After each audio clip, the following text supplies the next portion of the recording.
Did you know that in 2022, global ad blocker usage hit over 763 million people? Or that 90% of people skip pre-roll ads on YouTube, HubSpot? Here's the shocking truth: traditional advertising, the kind we grew up with, is on life support. The days of billboards, TV commercials, and intrusive pop-up ads are fading fast. People aren't just ignoring them, they're actively avoiding them. But this isn't just about ad fatigue. Something bigger is happening. Brands are shifting away from shouting their message and learning to connect with audiences in deeper, more personal ways. In this video, we'll explore why traditional ads are dying and what's taking their place. We'll talk about influencers driving sales, the power of data, and where marketing is heading next. Ready to dive in? Let's break down what's really killing traditional advertising, and how smart marketers are staying ahead of the game. Chapter 1: RIP Billboards, the fall of passive ads. Traditional advertising has been hanging on by a thread. Billboards, TV commercials, and radio spots are relics of a time when people had fewer choices. But here's the truth: people don't want to be talked at anymore. They want to be engaged. According to a study by eMarketer, ad spending on TV is expected to drop by almost 20% by 2025, as advertisers move their budgets to digital platforms. It's easy to see why.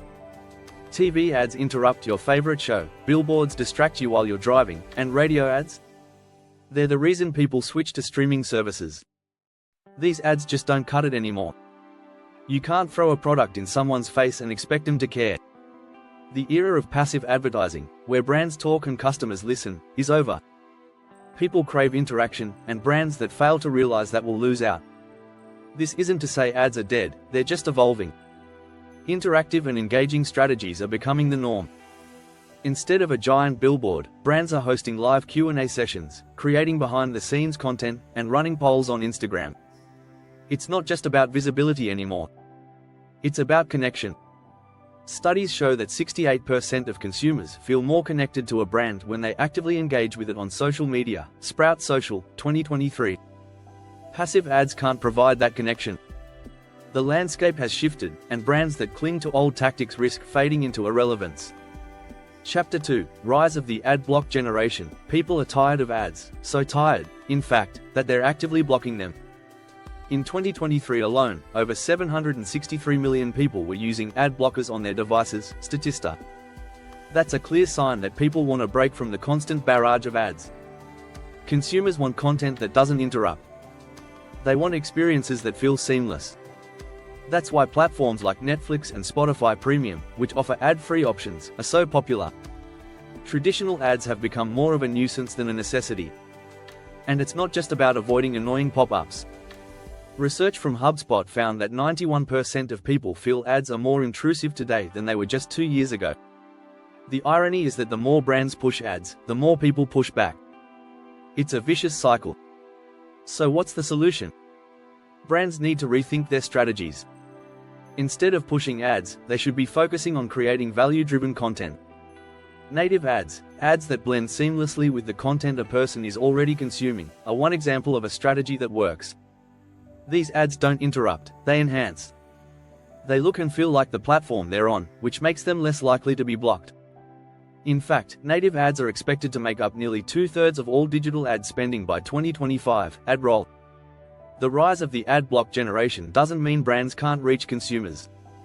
It just means they need to find more creative, less intrusive ways to do so. The brands that can adapt will be the ones to thrive. Take a second to subscribe, and we'll dive straight back into the rest of the video. Chapter 3: In Your Face to In Your Life. The power of content marketing. If traditional ads are dying, content marketing is what's replacing them. People don't want to be sold to anymore, they want stories. They want brands that educate, entertain, and inspire them. Content marketing is how companies can move from being an annoying interruption to becoming a part of someone's life. Consider this: 70% of people prefer learning about a product through articles rather than traditional ads. Demand metric. Blogs, videos, and podcasts are what people are consuming, not flashy commercials. Look at brands like Red Bull. They don't just slap ads everywhere. They produce extreme sports content that people love to watch. Their approach isn't in your face, it's in your life. And it works. Red Bull is more of a media company than a traditional advertiser at this point. Content marketing is not about immediate sales. It's about creating a relationship with the audience. Companies that put out regular content see 67% more leads than those that don't. Aberdeen Group. People trust companies that take the time to create valuable content. The best part? This strategy is cost-effective. Content marketing costs 62% less than outbound marketing, but generates 3 times as many leads. Demand metric. What brands need to understand is that content marketing isn't just a trend, it's the new standard. If you're not giving your audience valuable content, someone else will. The shift from "in your face" to "in your life" is here to stay. And for brands that embrace it, the results can be game-changing. Chapter 4: Influencers versus Agencies. Who's really driving sales? The days of huge ad agencies controlling the market are numbered. Now, it's influencers who are driving sales. These influencers aren't just big-name celebrities. In fact, micro-influencers, those with smaller but highly engaged followings, are turning out to be far more valuable to brands. According to Influencer Marketing Hub, micro-influencers generate 60% more engagement than celebrity influencers. That's because people trust recommendations from relatable, everyday figures much more than they do from faceless corporations. Influencer marketing taps into a very simple concept: word of mouth. A recommendation from someone you follow feels like a suggestion from a friend. This personal touch is something that traditional ad agencies just can't replicate. It's the power of authenticity.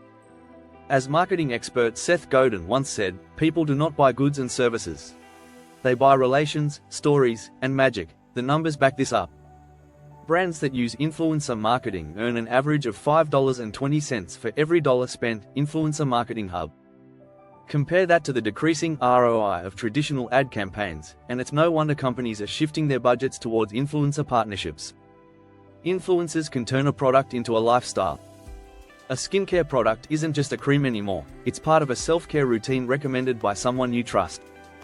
Brands need to realize that the days of generic ads are over. People want personalized, real recommendations. The influencer world thrives on authenticity and trust, 2 things that traditional advertising often struggles to create. So, while agencies might still have their place, it's influencers who are really moving the needle when it comes to driving sales today. Chapter 5: Data is King. Targeted ads, personalization, and privacy. If you're not using data in your marketing, you're falling behind. Today's advertising strategies live and die by how well they use data. Personalized ads that target specific audiences are far more effective than blanket advertising. In fact, Epsilon reports that 80% of consumers are more likely to make a purchase when brands offer personalized experiences. That's huge. The key here is precision. Platforms like Facebook and Google allow brands to target customers based on age, interests, behaviors, and even past purchasing history. This kind of data allows for hyper-specific ads that resonate with the consumer. A study by Salesforce found that 76% of consumers expect companies to understand their needs and expectations. It's not enough anymore to just know your audience, you need to know them. But with great data comes great responsibility. The rise of targeted advertising has also sparked growing concerns around privacy. The implementation of GDPR in Europe and stricter data privacy laws around the world has made consumers more aware of how their data is being used. A staggering 79% of Americans say they are concerned about how companies are using their personal information. Pew Research. So while data is king, brands need to be careful. It's a balancing act. Get too personal, and you risk creeping people out. But get it right, and you can create a highly personalized experience that drives engagement and sales. It's a fine line to walk, but it's clear that brands need to prioritize both data-driven strategies and respect for privacy to succeed in today's world. Your subscription helps us create more awesome videos. Click that button now.